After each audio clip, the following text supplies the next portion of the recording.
Welcome to the office. Let's talk. So, when I was in architecture school, I used to think architects designed everything: the walls, the furniture, or even the light fixtures.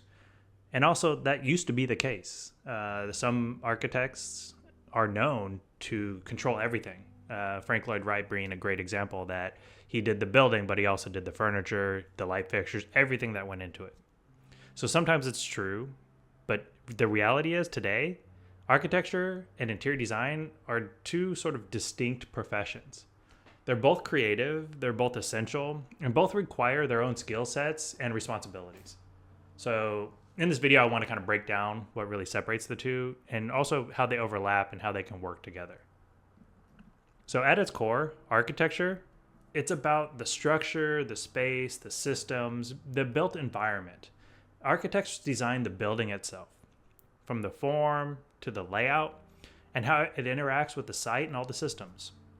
We think about things like structure and load paths and how things kind of get carried to the ground so it doesn't fall down. We think about code compliance and egress, making sure if a fire happens that it's safe, that people can get out, but it's also accessible to all people with all abilities. We'll think about the air conditioning, the HVAC, the plumbing, the electrical coordination, making sure that the water's enough and that there's enough electricity and the lights are working. We'll also think about long term, sort of how it performs. How is it acoustically sound? Is it thermally insulated? Is it functional? Maybe even is it sustainable over the long term? It's a combination of creativity and sort of technical problem solving. But we're responsible for making sure the building stands, that it functions, it meets all the sort of regulatory requirements, and also, most importantly, that it protects the health, safety, and welfare of the public. So now, interior designers, on the other hand, they can focus on the human experience inside that structure. They consider the light, the texture, the colors, and the different materials and things that affect the mood and the atmosphere. They will plan interior layouts, not just where the walls go, but also how the furniture and the finishes shape how people might live or work in that space. Interior design can also include things like selecting the finishes and the color palettes, selecting the furniture, designing the fixtures, thinking about lighting design and lighting levels and ambience. Also, spatial flow, how you transition from one space to another, and even ergonomics, how high a counter should be and how that feels on the human body. A good interior designer can completely transform a space that's already been built just through like their thoughtful design choices. But there's definitely some overlap. Both architects and interior designers, they generally care deeply about the space, the proportion, the experience that somebody has when they're there. Many architecture firms, including ours, provide interior design services as well. And many interior designers also work closely with architects on larger projects.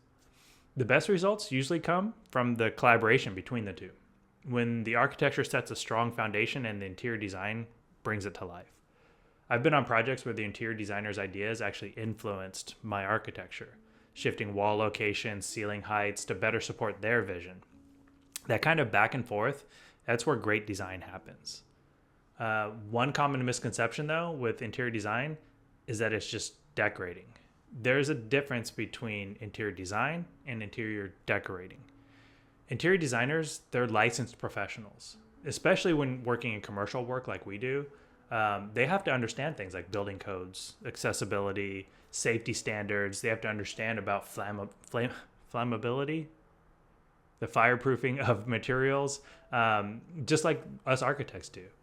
And on the flip side, us architects, we don't always handle every detail of the space. Sometimes the project is so big, we need to focus on some of these other things that we can't focus the attention like an interior designer could.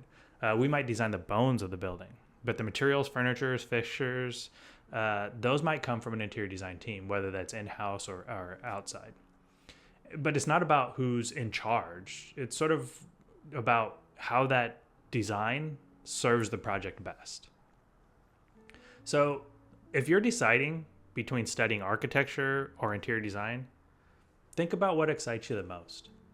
Do you enjoy solving big spatial problems, thinking about how buildings are put together, how the structure might work, how the systems integrate? Are you drawn to crafting environments that make people feel a certain way when they walk inside, or certain light or colors might affect the way somebody uses a space? Both paths can be deeply rewarding. Um, Remember, there's no one rule that says you have to stay in one lane forever, though. I know architects who've transitioned to interiors and interior designers who've become incredible architects. At the end of the day, we're all part of the same creative ecosystem.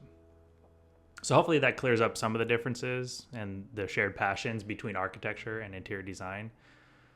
If you found this helpful, check out my other videos about starting your career and finding your clients. But now you might have a little more direction to decide which path you might want to go down, or have a little more information on which one might be right for you. So that's it. All right, let's get back to work.